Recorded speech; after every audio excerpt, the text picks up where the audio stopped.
കാല് പിടിക്കുമ്പോൾ മുഖത്ത് ചവിട്ടുക എന്ന് പറഞ്ഞില്ലേ? അപ്പൊ ഞാൻ ഈ കാല് പിടിക്കാനില്ല. ഞാൻ ഈ കാല് പിടിച്ചിരുന്ന കേരളത്തിലെ ജനങ്ങൾക്ക് വേണ്ടിയാണ്. എനിക്ക് ഒരു അധികാരവും വേണ്ട. അങ്ങനെയൊക്കെ ഉണ്ടല്ലോ ഒരു തെറ്റിദ്ധാരണ. എന്താ പറയുക, ചില ആളുകളുടെ ധാരണ കത്രിക പൂട്ട് എന്ന് പറയും. നമ്മളെ പണ്ടത്തെ ആളുകൾ ഇങ്ങനെ ഇങ്ങനെ കുടിക്കിയാൽ, ഇവിടെ പിണറായി ആണല്ലോ, അപ്പൊ ഇവിടുന്ന് ഒരു കത്രിക, ഇതാണ് കത്രിക പൂട്ട്. ഈ കത്രിക പൂട്ടിൽ ഇട്ടിട്ട് ഇങ്ങനെ ഇങ്ങനെ ആക്കിയാൽ ആരായാലും എന്തെങ്കിലും പറയല്ലോ, സഹായിക്കും. അത് പറയണോ? അങ്ങനെ വിചാരിക്കേണ്ടവര്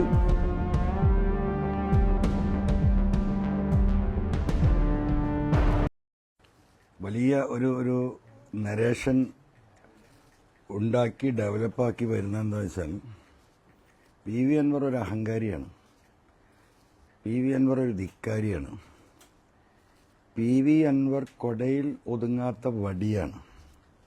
ഇതാണല്ലോ ഇപ്പം നടന്നുകൊണ്ടിരിക്കുന്ന നരേഷൻ. അപ്പോൾ അതൊന്ന് വിശദീകരിക്കപ്പെടേണ്ടതുണ്ട്. വിശദീകരിക്കുന്നത് കേരളത്തിലെ പൊതുസമൂഹത്തിന് മുമ്പിലേക്കാണ്. ജനങ്ങൾക്ക് ഈ കാര്യങ്ങൾ അസസ് ചെയ്യാനുള്ള ഒരു പൊതുസമൂഹം നമ്മുടെ നാട്ടിലുണ്ടല്ലോ. അതുകൊണ്ടാണ് ഇങ്ങനെ ഒരു എന്താ പറയുക, വിശദീകരിക്കേണ്ട ഒരു സാഹചര്യം വരുന്നത്. നമ്മൾ കുറച്ച് പുറകോട്ട് പോകേണ്ടതുണ്ട്. കാരണം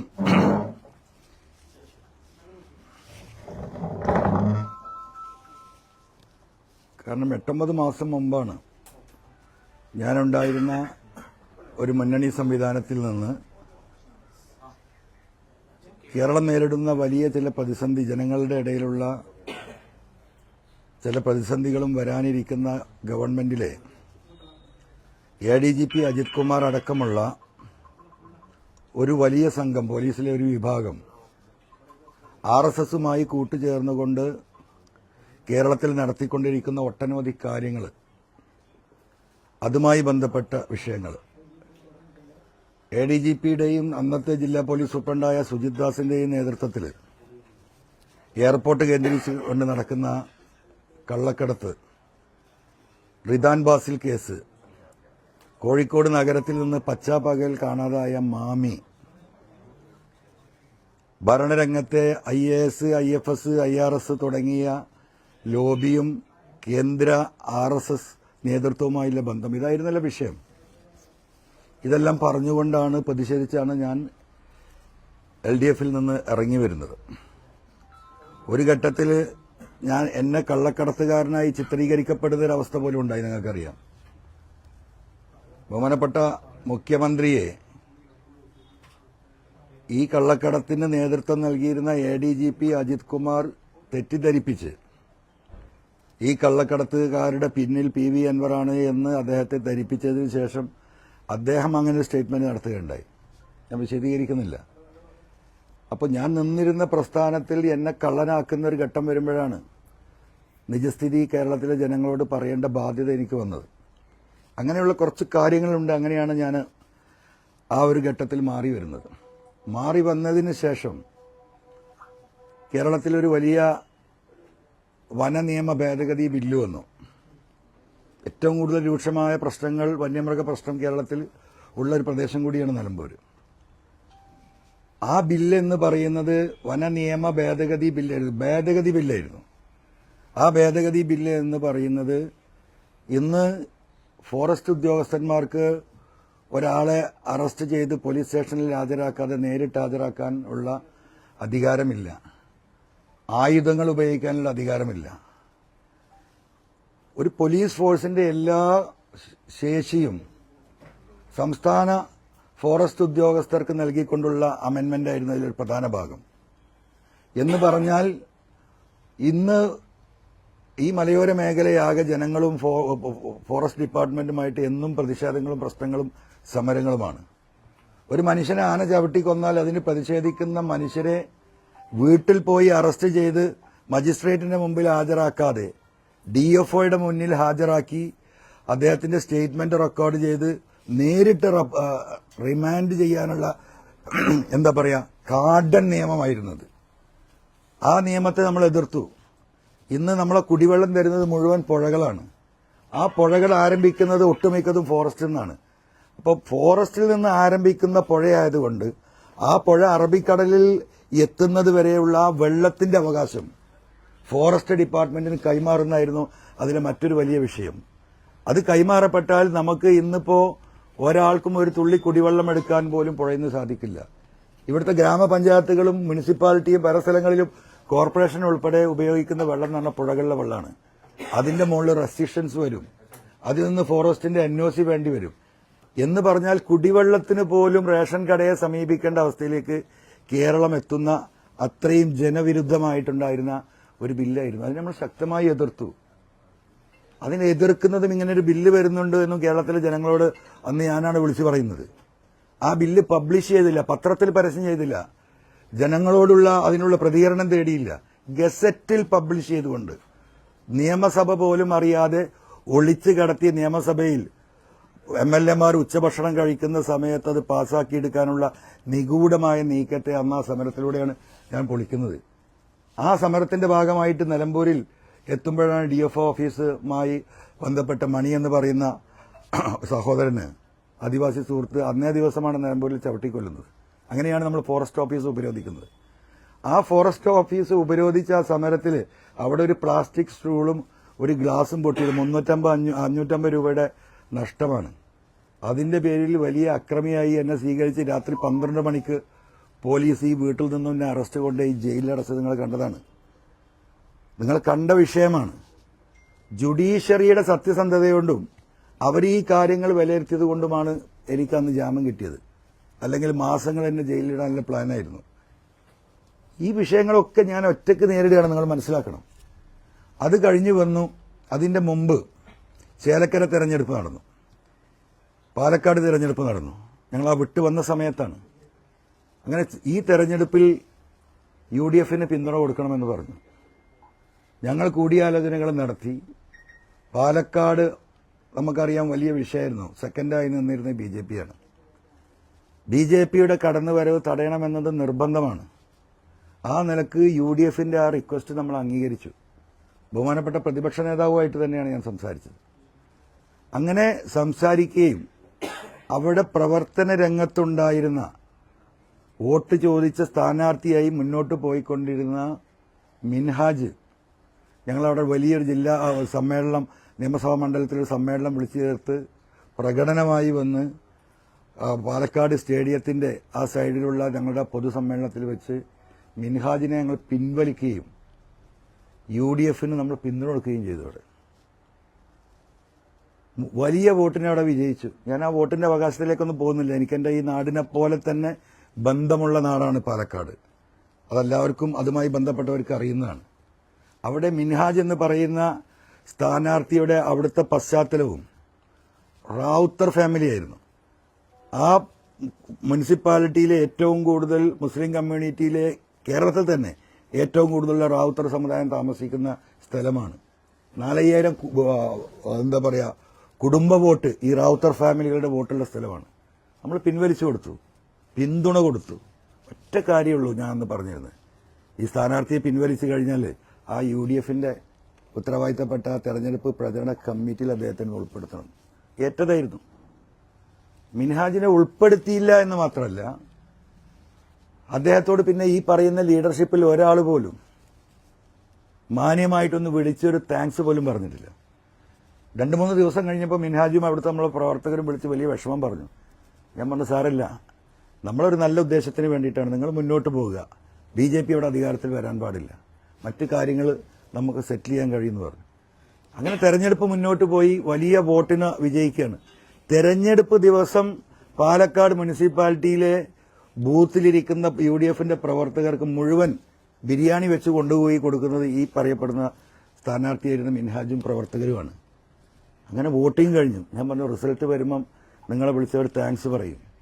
റിസൾട്ട് വന്നതിന് ശേഷം പോലും ഒരു വാക്ക് മിൻഹാജിനോട് പറയാൻ ഒരാളുമുണ്ടായില്ല. അവസാനം മിൻഹാജ് അപമാനിതനായി എന്റെ പാർട്ടി വിട്ട് അദ്ദേഹം CPM പോയി ചേർന്ന പ്രവർത്തകരും.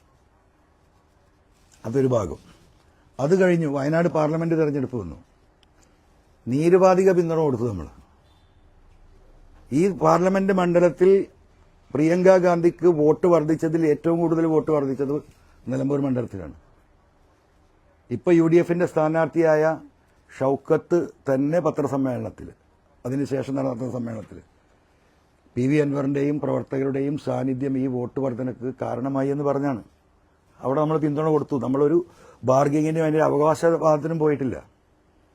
അത് കഴിഞ്ഞ് പനമരം പഞ്ചായത്ത് വയനാട്ടിൽ, ആ പനമരം പഞ്ചായത്തിൽ ബെന്നി എന്ന് പറയുന്ന സ്വതന്ത്രനായ പഞ്ചായത്ത് മെമ്പർ തൃണമൂൽ കോൺഗ്രസിൽ ചേരുകയും ബെന്നിയുമായി സംസാരിച്ച് ഒരു മെമ്പറുടെ ഭൂരിപക്ഷത്തിലുണ്ടായിരുന്ന ആ പഞ്ചായത്ത് മറിച്ച് UDFന്റെ കയ്യിലേക്ക് കൊടുത്തു. അതിനുശേഷം ബെന്നി ക്രൂരമായി മർദ്ദിക്കപ്പെട്ടു. 10ഓളം ദിവസം അവിടെ ആശുപത്രിയിൽ കിടന്നു. ഈ പറയുന്ന ഉത്തരവാദിത്തപ്പെട്ട ഒരാളും തിരിഞ്ഞു നോക്കിയിട്ടില്ല. അത് PV അൻവറിന്റെ നിലപാടാണല്ലോ. നിലപാട് വ്യക്തമാക്കട്ടെ എന്നല്ലേ പറഞ്ഞത്. PV അൻവർ വ്യക്തമാക്കിയ നിലപാടുകളെക്കുറിച്ച് ഞാൻ പറയുന്നത്. അത് കഴിഞ്ഞ് ഒരു മാസം കഴിയുമ്പോൾ ചുങ്കത്തറ പഞ്ചായത്ത് LDFന്റെ ഭരണത്തിലായിരുന്നു. ആ പഞ്ചായത്തിലെ വൈസ് പ്രസിഡന്റ് തൃണമൂലിൽ ചേർന്ന് അവിശ്വാസം കൊണ്ടുവന്ന് UDFന്റെ കൈകളിലേക്ക് എത്തിച്ചു. ഇതും നിലപാടല്ല. അപ്പോൾ നിങ്ങൾ ആ ക്രോണോളജി ഒന്ന് ആലോചിക്കണം. അത് കഴിഞ്ഞു. ഇപ്പോ UDFന് കൊടുത്ത കത്തിന് ഏകദേശം 4 മാസമായി.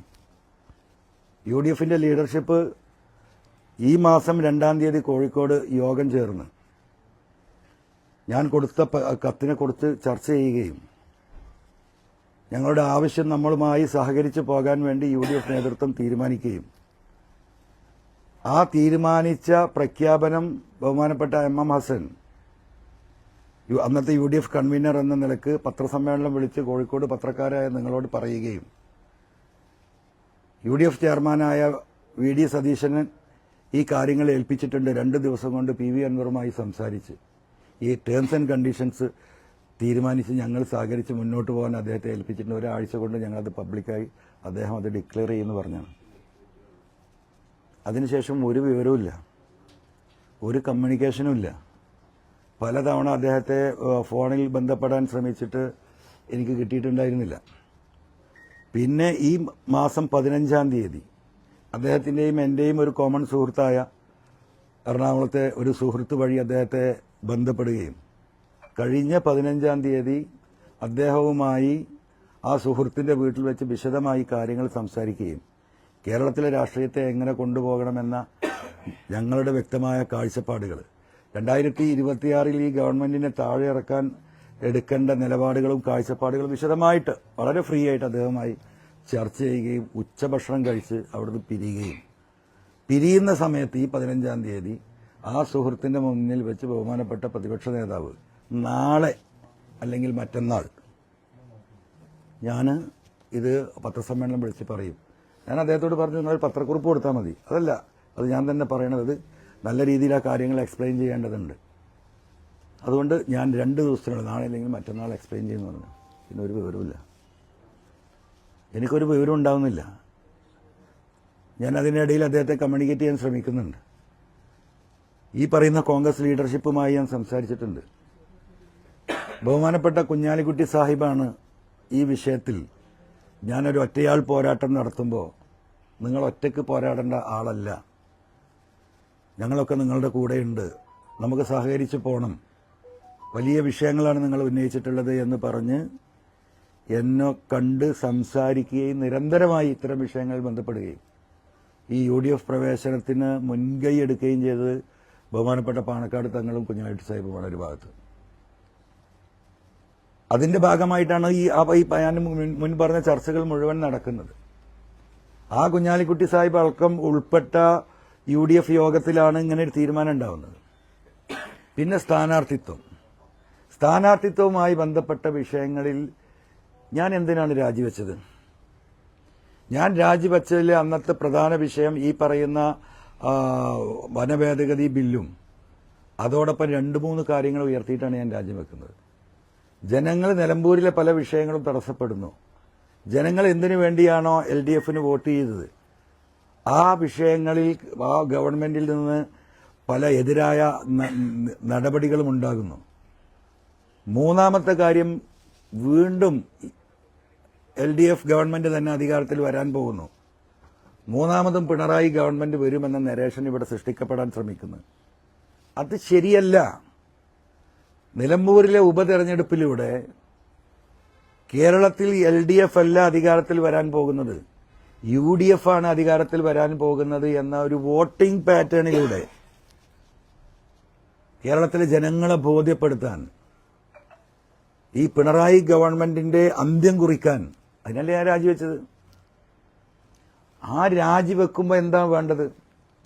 എല്ലാവരും ഒരുമിച്ച് നിന്ന് ഒരു അഭിപ്രായ വ്യത്യാസവുമില്ലാതെ ഈ ലക്ഷ്യത്തിലേക്കുള്ള പ്രയാണമാണല്ലോ UDF ലീഡർഷിപ്പ് തീരുമാനമാക്കേണ്ടത്. അത് ചെയ്യുമെന്നല്ലേ സ്വാഭാവികമായിട്ടും നമ്മൾ കണക്കുകൂട്ടിയിട്ടുള്ളത്.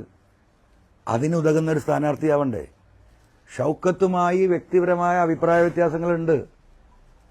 അത് ആ അഭിപ്രായ വ്യത്യാസമൊന്നും ഇപ്പോൾ നമ്മൾ ഏറ്റെടുത്ത ഒരു മിഷന് തടസ്സമേ അല്ല. നിങ്ങൾക്കറിയാം, ഇന്നലെ അദ്ദേഹം ഞാൻ ഒരുമിച്ചാണ് ചോർന്നത് ഒരു കല്യാണ വീട്ടിൽ വെച്ചിട്ട്. ഞങ്ങൾ അത്ര വലിയ എതിർപ്പുണ്ടെങ്കിൽ ആരെങ്കിലും തൊട്ടടുത്ത് പോയിരുന്ന ഭക്ഷണം കഴിക്കും. ഇഷ്ടംപോലെ സീറ്റ് അവിടെ ഇല്ലേ? അദ്ദേഹവുമായുള്ള വിഷയം വേറെയാണ്. അത് ഇവിടെ ഇപ്പം ചർച്ച ചെയ്യപ്പെടേണ്ടതല്ല.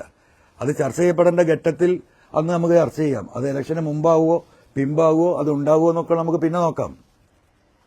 ഇപ്പോൾ UDF നിർത്തിയ ഒരു സ്ഥാനാർത്ഥിയെ ഇനി എന്താ പറയുക, ഈ ചർച്ചകൾ നടക്കുമ്പോൾ അതിന്റെ മുകളിലൊരു ചർച്ചയിലേക്ക് ഞാൻ കിടക്കുന്നില്ല.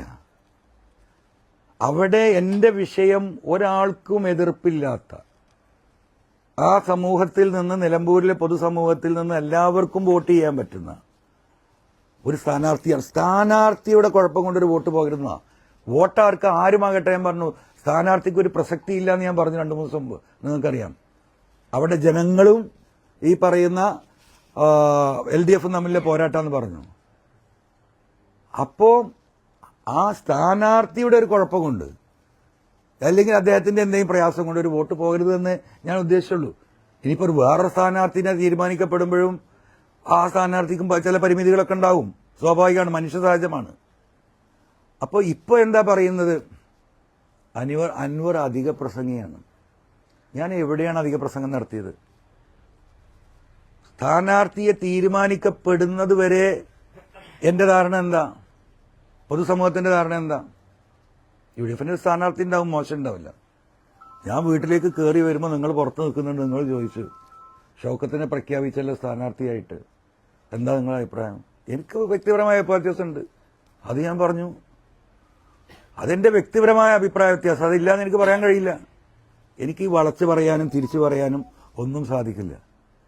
ഇനിയിപ്പോൾ ഒരു വടിയാണ് അവിടെ UDF നിർത്തിയിട്ടുള്ളത്. ആ UDFന്റെ ഭാഗമാണെങ്കിൽ എനിക്കെന്താ പ്രയാസം? ആ UDFന്റെ ഭാഗമായി അതിനോടൊപ്പം നിൽക്കാൻ. ഇവിടെ വിഷയം ഈ ഗവൺമെന്റിനെ താഴെ ഇറക്കാനുള്ള ഒരു തെരഞ്ഞെടുപ്പ് റിസൾട്ട്, ഒരു 25,000-30,000 വോട്ടിനോട് ജയിക്കുമെന്ന് ഞാൻ പറഞ്ഞു. അവിടെ തന്നെ ഞാൻ ഇപ്പോഴും നിൽക്കുന്നത്. അതിന് ഉതകുന്ന രീതിയിലെ കാര്യങ്ങൾ നടത്തണം. അപ്പോൾ ഒരു സഹകരണ മുന്നണിയാക്കാന്ന് പറഞ്ഞു, അതിന് സമ്മതിച്ചു. സഹകരണ മുന്നണി അറിയാൻ നിങ്ങൾക്കറിയാം, ബസ്സിലെ ആ സ്റ്റെപ്പിൽ കയറിയുന്ന ക്ലീനറെ കൂടെ നിന്ന് പോകണമെന്ന് മതി, പ്രശ്നമില്ല. നമ്മൾ ചെറിയ പാർട്ടിയല്ലേ, നമ്മൾ വളരെ ചെറിയ പാർട്ടിയാണല്ലോ, അതിനും നമ്മൾ സമ്മതിച്ചു. അതെങ്കിലും ഒന്ന് പൊതുസമൂഹത്തോട് പറയണ്ടേ? ഇന്നലെ അദ്ദേഹം പറഞ്ഞു അൻവർ വ്യക്തമാക്കട്ടെ.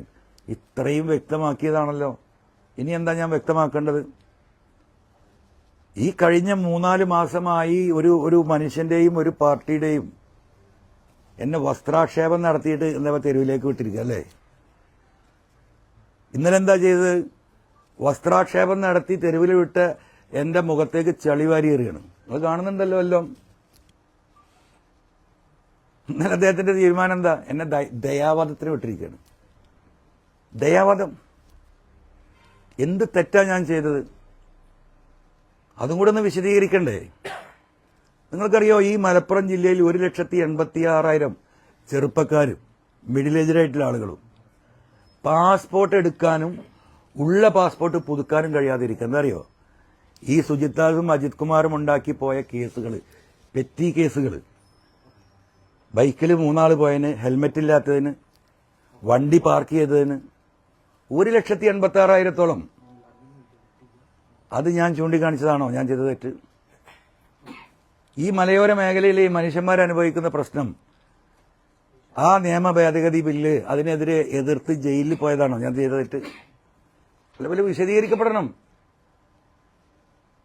ഒരു ജില്ലയാകെ ഏറ്റവും വലിയ വർഗീയവാദികളും വിഘടനവാദികളുമായി രാജ്യത്തിന്റെ മുന്നിൽ, രാജ്യത്തിന്റെ പാർലമെന്റിൽ അവതരിപ്പിക്കാൻ RSSനോടൊപ്പം കൂട്ടുചേർന്ന് നിന്ന അജിത് കുമാർ ആ വിഷയം കേരളത്തിന്റെ സമൂഹത്തിന്റെ മുമ്പിലേക്ക് പറഞ്ഞതാണോ?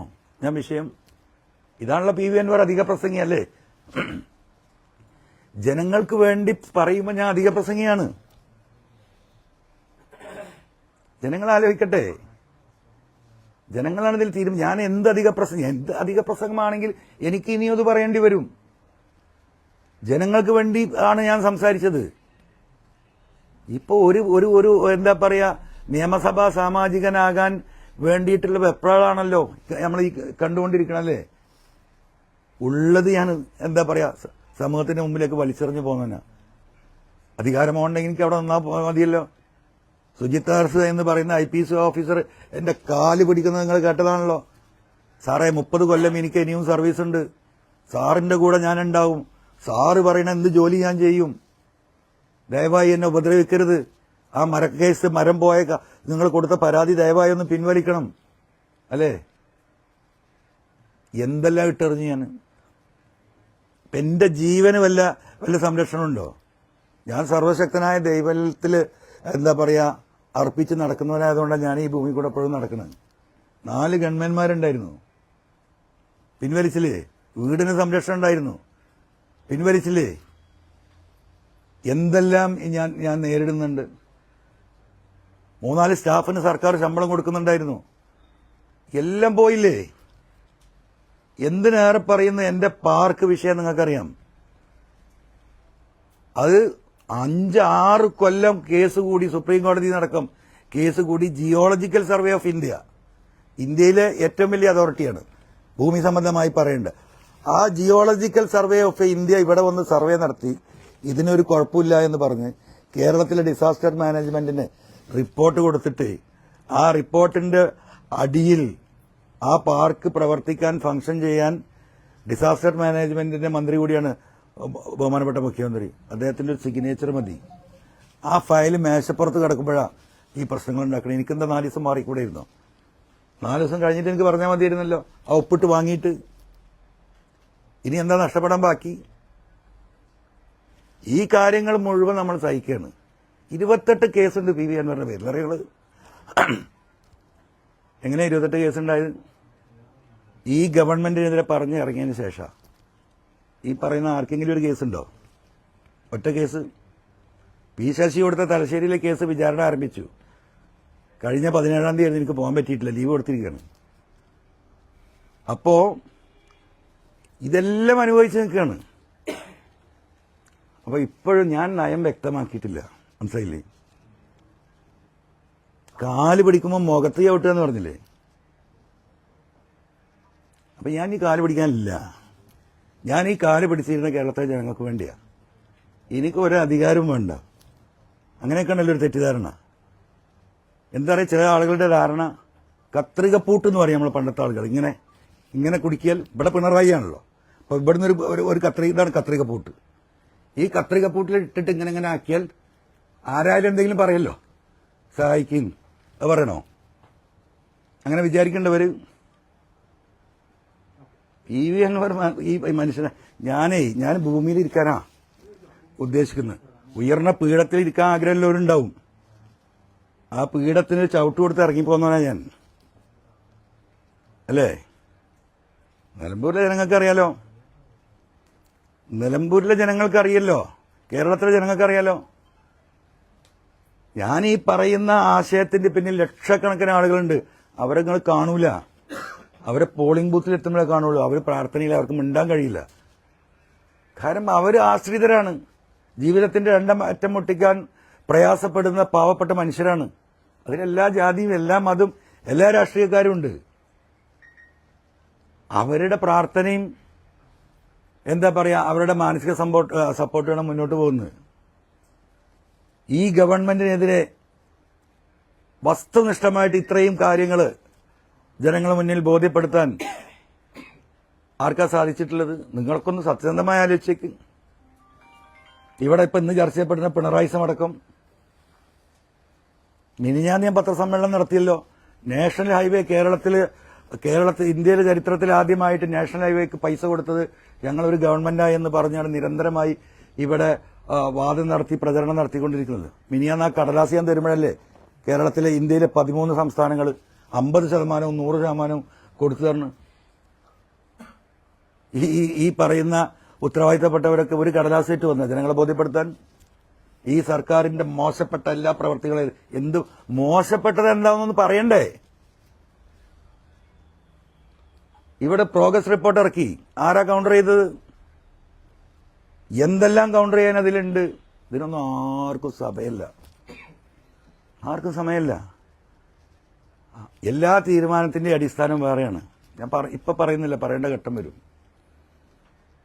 അപ്പൊ ഇനി ഞാൻ എന്ത് ചെയ്യണം? കേരളത്തിൽ ജനങ്ങൾ പറയട്ടെ. അപ്പൊ എനിക്ക് ഇനി ഈ കാര്യങ്ങൾ സംസാരിക്കാനുള്ളത് ഈ പറയുന്ന കോൺഗ്രസിന്റെ ഒരു വലിയ നേതാവ് ഇവിടെ ഉണ്ടല്ലോ, അതാരാ? K C Venugopal. എന്നൊക്കെ അറിയാം. അദ്ദേഹമായി ഈ വിഷയം ഈ രീതിയിൽ ഇതുവരെ ഞാൻ പങ്കുവച്ചിട്ടില്ല. എനിക്കിനി അദ്ദേഹത്തിലെ പ്രതീക്ഷ.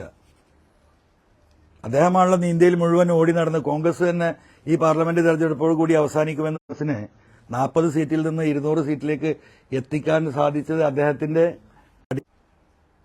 അദ്ദേഹത്തോട് ഈ വിഷയം എനിക്ക് സംസാരിക്കാനുണ്ട്. എനിക്ക് കുറച്ച് എന്റെ ഗ്രീവിയൻസ് പറയാനുണ്ട്.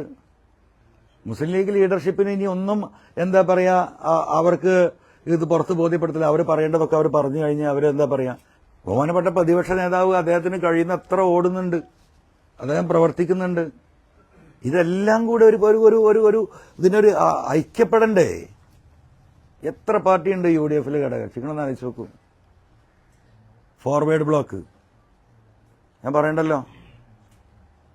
ഇപ്പൊ ഇവിടെ കുന്നമംഗലത്തൊരു എന്താണ് പ്രവാസി കോൺഗ്രസ് എന്ന് പറഞ്ഞു, ഘടകകക്ഷിയാണ്. നിങ്ങൾക്ക് ആർക്കെങ്കിലും അറിയോ? ആ പാർട്ടി കമ്പ്യൂട്ടറിൽ മാത്രമാണ്, ഇത് സോഫ്റ്റ്വെയറിൽ മനുഷ്യന്മാരില്ല. ഘടകകക്ഷിയാണ്. ഇവിടെ 20 കിലോമീറ്റർ ഉള്ളൂ നിലമ്പൂരിൽ നിന്ന് ഗൂഡല്ലൂർക്ക്, തമിഴ്നാട്ടിലേക്ക്. അവിടെ ഈ പറയുന്ന കോൺഗ്രസും CPM-ഉം DMK-യും TMC-യും എല്ലാം ഒന്നാണ്. അപ്പൊ എന്ത് ന്യായമാണ് ഇതിനൊക്കെ? ഓരോ സംസ്ഥാനത്തും നടക്കുന്ന രാഷ്ട്രീയ അലയൻസുകൾ നമുക്കറിയില്ലേ? അപ്പൊ എന്താണ് ഞാൻ ചെയ്ത കുറ്റം? ഇനി ഞാൻ എന്ത് ചെയ്യണം? ആരെ കാല് പിടിക്കണം ഈ ഗവൺമെന്റിന് താഴെ ഇറക്കാൻ? എനിക്കൊരു ചുക്ക് നിങ്ങൾ തരണ്ട. എന്റെ കൂടെ കുറെ മനുഷ്യന്മാരുണ്ട്. അൻവർ നയം വ്യക്തമാക്കട്ടെ എന്ന് പറഞ്ഞാൽ അൻവറിന് ഇനി നയം വ്യക്തമാക്കണമെങ്കിൽ എന്റെ പാർട്ടി ലീഡർഷിപ്പുമായിട്ട് ആലോചിക്കണം. എന്നെ വിശ്വസിക്കുന്ന കുറെ ആളുകളുണ്ട് ഈ സംസ്ഥാനത്തിന്റെ പല ഭാഗത്തും. എനിക്കൊരു പാർട്ടിയുണ്ട്, AITC. പാർലമെന്റിലെ 3ാമത്തെ പാർട്ടിയാ, 42 MP-മാരുള്ള, 200ഓളം MLA-മാരും മുഖ്യമന്ത്രിയുള്ള. അവരോട് എനിക്ക് സംസാരിക്കണ്ടേ? ഓരോ ദിവസവും അവർ വിളിച്ചുകൊണ്ടിരിക്കുകയാണ്. UDF മെനിയാന്ന് സ്ഥാനാർത്ഥി അനൗൺസ് ചെയ്ത് കണ്ടിട്ട് അവർ വിളിച്ചു, എന്തായി നമ്മുടെ കാര്യം? നമ്മൾ അണ്ടർ ഡിസ്കഷനിലാണ്, it's going on, we will inform U.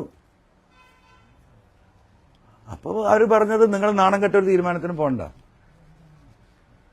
U go and give the nomination, Didi will come there. TMC ഇവിടെ സ്ഥാനാർത്ഥിയെ നിർത്തിയാൽ ബംഗാൾ മുഖ്യമന്ത്രി മമതാ ബാനർജി തെരഞ്ഞെടുപ്പ് പ്രചരണത്തിന് വരും. 10 മന്ത്രിമാരെ അയച്ചു തരാമെന്ന് പറഞ്ഞിട്ടുണ്ട്. 10 ministers, whatever MPs you required, you give me the details. കേരളത്തിൽ പരിചിതമായ രാജ്യത്തിന്റെ പാർലമെന്റിൽ അതിശക്തമായി സംസാരിക്കുന്ന MP-മാരുണ്ട്. അവർ വരും പ്രചരണത്തിന്. They are ready to support us. ഇതൊക്കെ നിൽക്കുമ്പോഴും എന്താ അറിയോ, നമ്മൾ ലക്ഷ്യം വെച്ചൊരു സംഗതിയുണ്ട്, ആ ലക്ഷ്യത്തിന് വേണ്ടി നീങ്ങുക. അപ്പൊ ദയാവധത്തിന് വിട്ടിരിക്കുകയാണ്. അപ്പൊ എനിക്ക് ഇനി സംസാരിക്കാനുള്ളത് ബഹുമാനപ്പെട്ട KC വേണുഗോപാലിനോടും കോൺഗ്രസിന്റെ ഉന്നത നേതാക്കന്മാർ എന്നെ ബന്ധപ്പെടുന്നുണ്ട്. ഞാനിത് പ്രചരിപ്പിക്കാൻ പോലില്ല. ബഹുമാനപ്പെട്ട K സുധാകരൻ മിനിയാന്ന് കണ്ട വിവരം ഞാൻ നിങ്ങളോട് ആരും പറഞ്ഞിട്ടില്ല. അദ്ദേഹം പറയുമ്പോഴാണ് നിങ്ങൾ അറിയുന്നത്. ബഹുമാനപ്പെട്ട രമേശ് ചെന്നിത്തല നിരന്തരമായി ഈ കാര്യങ്ങൾ സംസാരിച്ചുകൊണ്ടിരിക്കുന്നുണ്ട്. ഇപ്പൊ ഇന്നലെ നോക്കൂ നിങ്ങൾ, Kozhikode DCC president Praveen, KPCC general secretary Jayanth, CMPയുടെ നേതാവ് നമ്മുടെ MVR ഹോസ്പിറ്റലിന്റെ ചെയർമാനായ ദാസേട്ടൻ ഇന്നലെ ഇവിടെ വന്നല്ലോ, ഉച്ചയ്ക്ക് നിങ്ങൾ കണ്ടതാണല്ലോ. അവർക്ക് എന്തിനാ വരുന്നത്? അവർക്ക് എന്താ പറയാ, ആ കോൺഗ്രസിനോടുള്ള സ്നേഹവും വ്യക്തിപരമായി എന്നോടുള്ള ബന്ധവും UDF ഇവിടെ വരണം എന്നുള്ള താല്പര്യത്തിലാണ് വരുന്നത്. അപ്പൊ അത് നമ്മൾ മനസ്സിലാക്കണ്ടേ. പ്രവീൺ ഇന്ന് കേരളം കണ്ട ഏറ്റവും വലിയ DCC ഓഫീസാണ്. നിങ്ങൾ കണ്ടതാണല്ലോ. നിങ്ങൾ 5-8,000 കോടി രൂപ കോൺഗ്രസ്സുകാരിൽ നിന്നും ജനങ്ങളിൽ നിന്നും പിരിച്ച് ഇങ്ങനെ ഒരു DCC ഓഫീസ് ഉണ്ടാക്കാൻ കഴിയുമെന്ന് പ്രൂവ് ചെയ്ത ജനകീയനായ നേതാവാ, ജനങ്ങളുടെ ഇടയിൽ ജയിക്കുന്നവനാ. ഒപ്പത്തിനൊപ്പം ജയന്തുണ്ട് KPCC ജനറൽ സെക്രട്ടറി. ഇവരൊക്കെ വർക്ക് ഇവർ വന്നു പോയി. നമ്മൾ വല്ലതും പറഞ്ഞോ? അവർ സുഹൃത്ത് സംഭാഷണത്തിൽ വന്ന KM മുരളീധരൻ 10 വട്ടം എന്നെ വിളിച്ചിട്ടുണ്ട്. പാവം, നിങ്ങൾ സൈക്കി, നിങ്ങൾ അഡ്ജസ്റ്റ് ചെയ്യുമെന്ന് പറഞ്ഞിട്ട്. അപ്പൊ ഇതൊക്കെ നടക്കുന്നുണ്ട്. മുസ്ലിം ലീഗിന്റെ നേതാക്കന്മാർ ഇന്നലെ 2 പ്രാവശ്യം കണ്ടു ഞാൻ. വൈകുന്നേരം വഹാബ് MP വീട്ടിൽ വെച്ച് കണ്ടു. പ്രയാസമുണ്ട് അവരിത് പറയുമ്പോൾ നമുക്ക് എന്ത് ചെയ്യും? അപ്പോ ഇനിയുള്ള കാര്യങ്ങൾ ഞാൻ ഈ പറഞ്ഞതുപോലെ ബഹുമാനപ്പെട്ട KC വേണുഗോപാലിനെ കൂടി കണ്ട് സംസാരിച്ച് ഇതിനൊരു പരിഹാരം ഉണ്ടാക്കാൻ കഴിയുമെന്ന് ഞാൻ നോക്കും. മുസ്ലിം ലീഗ് ലീഡർഷിപ്പിനോട് ഞാൻ ഇന്നലെ പറഞ്ഞിട്ടുണ്ട്. അങ്ങനെ ഒരു പരിഹാരം, മാന്യതയൊന്നും വേണ്ട. നമ്മൾ അഴിച്ചുവിട്ട മുണ്ടും ഷർട്ടൊക്കെ ഉണ്ടല്ലോ, നഗ്നനായി നടക്കാണല്ലോ PV എന്നവർ, അതൊന്നും ഉടുക്കാൻ. അപ്പൊ നോക്കാം നമുക്ക്.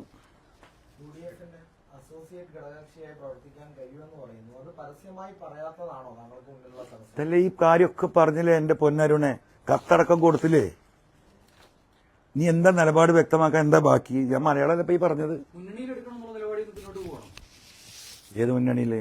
അതിനല്ലേ കത്ത് കൊടുത്ത് കാത്തു നിൽക്കണം മാഷേ. രമേശ് വിളിക്കുന്നു, സുധാകരൻ വിളിക്കുന്നു, ഇവരൊക്കെ കോൺടാക്ട് ചെയ്തു. പക്ഷെ VD സതീശൻ മാത്രം താങ്കളെ ബന്ധപ്പെടുന്നില്ല എന്നാണ് പറഞ്ഞിരിക്കുന്നത്. താങ്കൾ പലതവണ അദ്ദേഹത്തെ ഞാനൊന്ന് ചോദിക്കട്ടെ, അദ്ദേഹത്തെ ആണല്ലോ UDF ചുമതലപ്പെടുത്തിയിട്ടുള്ളത് എന്നോട് സംസാരിക്കാൻ. അപ്പം എന്നോട് അദ്ദേഹം സംസാരിച്ചിട്ടുണ്ട്. ആ സംസാരിച്ച കാര്യം പുറത്തു പറയണ്ടേ? അതിനാണല്ലോ അദ്ദേഹത്തെ ഡിക്ലെയർ ചെയ്യാനാണല്ലോ അദ്ദേഹത്തെ ഏൽപ്പിച്ചത്. ഈ നിമിഷം വരെ ഇല്ലല്ലോ.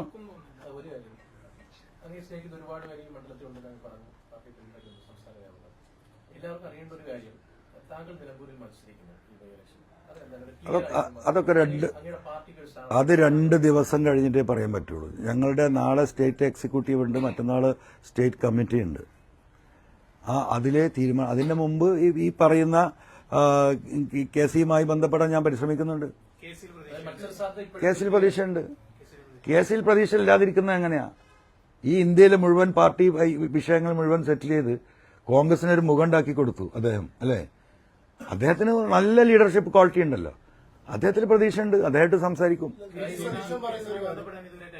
ഇല്ല, ഈ വിഷയവുമായി ബന്ധപ്പെടാൻ കഴിഞ്ഞിട്ടില്ല. ഇല്ല, ഞാനിപ്പോ ശ്രമിക്കുന്നു. ഞാൻ അത് കഴിഞ്ഞിട്ട് അദ്ദേഹത്തെ ബന്ധപ്പെടാൻ ശ്രമിക്കുള്ളൂ.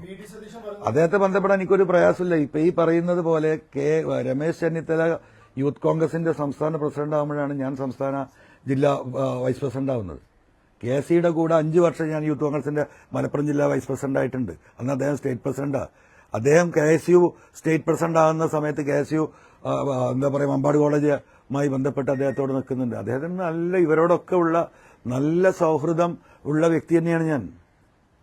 എനിക്ക് എന്താ പറയാ, പ്രതിപക്ഷ നേതാവുമായിട്ടുള്ള പൊളിറ്റിക്കൽ ബന്ധം വളരെ കുറവാണ്. കാരണം അദ്ദേഹം 2001 MLA ആയിട്ട് വരുന്നത്. നമ്മൾ 2004, 2005 കൂടിയിട്ട് എന്തായി, DICയും ബാക്കിയുള്ളതായിട്ട് അവിടുന്ന് പോരുന്നുണ്ട്. അപ്പം 80 തൊട്ട് 2001 വരെയല്ലേ 20 കൊല്ലത്തെ ആ കാലഘട്ടത്തിലുള്ള ബന്ധങ്ങളാണ്. അന്ന് അദ്ദേഹം സജീവ രാഷ്ട്രീയത്തിലില്ല. അദ്ദേഹം 2001 തെരഞ്ഞെടുപ്പോട് കൂടിയിട്ടാണ് പ്രധാന രാഷ്ട്രീയത്തിലേക്ക് വരുന്നത്. ആ സമയമാകുമ്പോഴേക്കും എന്തായി, നമ്മൾ ഇപ്പുറത്ത് എത്തിയിട്ടുണ്ട്.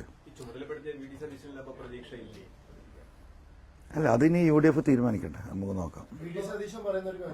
PV അൻവർ UDFനും അതുപോലെ തന്നെ ആര്യാട് ചോക്കത്തിന് പിന്തുണ പ്രഖ്യാപിക്കട്ടെ, പരസ്യമായി പിന്തുണ പ്രഖ്യാപിക്കട്ടെ. അപ്പോൾ അതിനുശേഷം മുന്നണി പ്രവേശനമായി അല്ല, അത് ഞാൻ KC സംസാരിക്കട്ടെ. ഇപ്പം രമേശ് ചെന്നിത്തലയും KS ബാലനോടൊപ്പം നിരന്തരം സംസാരിക്കുന്നു പറയുന്നു. അപ്പോൾ പലതവണ ഈ കത്ത് കൊടുത്തു, സംസാരിച്ചു, ഈ നിലപാട് വ്യക്തമാക്കാൻ VD സതീശനോട്. അപ്പൊ അദ്ദേഹം വ്യക്തിപരമായിട്ട് തീരുമാനമായിട്ട് തോന്നുന്നുണ്ടോ? UDF തീരുമാനമല്ലാന്ന് തോന്നുന്നുണ്ടോ? ആര്?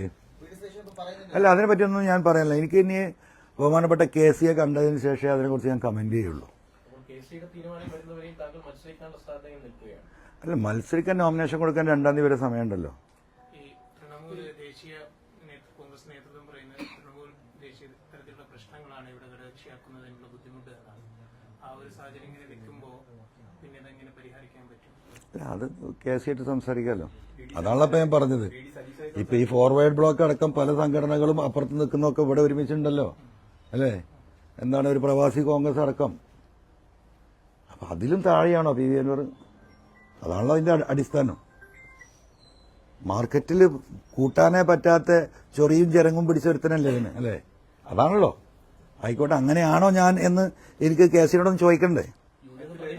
അങ്ങ് പ്രതീക്ഷിക്കുന്ന ഒരു കൺക്ലൂഷൻ എന്ന് പറയുന്നത് UDF-മായി സഹകരിപ്പിക്കാം എന്നൊരു പരസ്യമായ അനൗൺസ്മെന്റ് കോൺഗ്രസിന്റെ ഭാഗത്തുനിന്ന്. അതൊക്കെ ഞാൻ ഇനി ആ കാര്യത്തിൽ എനിക്ക് എന്തെങ്കിലും ഫൈനലായിട്ടുള്ളൊരു ഡിസിഷൻ എടുക്കണമെങ്കിൽ KC-യുമായി സംസാരിച്ചതിന് ശേഷമേ ഞാൻ അതിന്റെ മുകളിൽ തീരുമാനം എടുക്കും. ഈ 15-ാം തീയതി വി ഡി സതീഷനുമായി കൂടിക്കാഴ്ച നടത്തി, നാളെ അല്ലെങ്കിൽ മറ്റന്നാൾ തന്നെ ഒരു പ്രഖ്യാപന ഡിക്ലറേഷൻ നടത്താമെന്ന് വി ഡി സതീഷന് ഉറപ്പ് നൽകിയെന്ന് പറയുന്നു. പിന്നെ എന്തുകൊണ്ടാണ് വി ഡി സതീശൻ അതിൽ നിന്ന് പിന്നോട്ട് പോയെന്ന് കരുതുന്നത്? ഞാൻ പറഞ്ഞു വിശദീകരിക്കാൻ, അത് വിശദീകരിക്കേണ്ട ഒരു ഘട്ടം ചിലപ്പോൾ വരും, ചിലപ്പോൾ വരും. മനസ്സിലായോ? എങ്ങനെ ഷൗക്കത്ത് സ്ഥാനാർത്ഥിയായി എന്നും എന്തുകൊണ്ട് സ്ഥാനാർത്ഥിയായി എന്നും PV അൻവറിനെ ഡിക്ലെയർ ചെയ്യാത്ത എന്താണെന്നൊക്കെ എനിക്കറിയാം. ഞാനിത് പറഞ്ഞ് കുളങ്ങരക്കാൻ നിൽക്കുന്നില്ല. വസ്തുതകൾ വെച്ചിട്ട് ഞാൻ സംസാരിക്കും കേരളത്തിലെ ജനങ്ങളോട്. ഇപ്പം എന്താണെന്നറിയോ? അത് നമ്മൾ ചെയ്യുന്നത് ശരിയല്ല. കേരളത്തിലൊരു പൊതുസമൂഹം ഈ ഗവൺമെന്റിനെ താഴെ ഇറക്കാൻ വേണ്ടിയിട്ട് പട്ടിണി കിടന്ന് പണിയെടുക്കുന്ന മുസ്ലിം ലീഗിന്റെ പ്രവർത്തകരും കോൺഗ്രസിന്റെ പ്രവർത്തകരും മറ്റു സംഘടനാ പ്രവർത്തകരും ഇവിടെ ഉണ്ട്. അവർ വലിയ നിരാശയിലും വേദനയിലാണ്.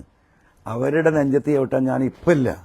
അതിന് വില കൽപ്പിക്കുന്നവനാണ് ഞാൻ, സാധാരണക്കാരായ പ്രവർത്തകർക്ക്, ആ UDF-ന്റെ പ്രവർത്തകർക്ക്. അതുകൊണ്ട് ഞാൻ ഇപ്പോൾ ഒന്നും ഞാൻ പറയുന്നില്ല. പറയേണ്ട ഘട്ടം വന്നാൽ എന്തുകൊണ്ടാണ് ഷൗക്കത്ത് സ്ഥാനാർത്ഥിയാവരുത് എന്ന് ഞാൻ പറഞ്ഞതും അതിന്റെ പ്രത്യാഘാതം എന്താണെന്നും എങ്ങനെയാണ് സ്ഥാനാർത്ഥി ആയതെന്നും ബഹുമാനപ്പെട്ട പ്രതിപക്ഷ നേതാവിനെ ആരാണ് പറ്റിച്ചതെന്നും അതെങ്ങനെയാണ് പറ്റിച്ചതെന്നും ഒക്കെ പറയേണ്ട ഒരു ഘട്ടം വരുമ്പോൾ നോക്കാം. ഇത് പ്രതിപക്ഷ നേതാവ് മാത്രമല്ല. ഇതിലൊക്കെ ഒരു ഒറ്റ മിനിറ്റ് ഞാൻ ഇത് ഒരു പ്രതിപക്ഷ നേതാവ് ഒരു കുറ്റക്കാരനാവുന്ന അവസ്ഥയിലേക്ക് കാര്യങ്ങൾ പോകണ്ട.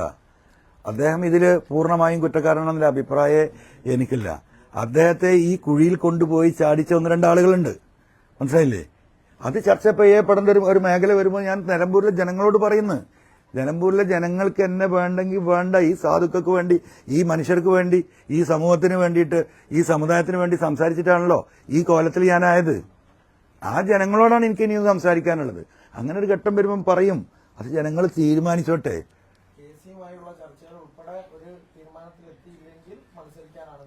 ഒരു സംശയം കരുതണ്ട, ഒരു സംശയം കരുതണ്ട.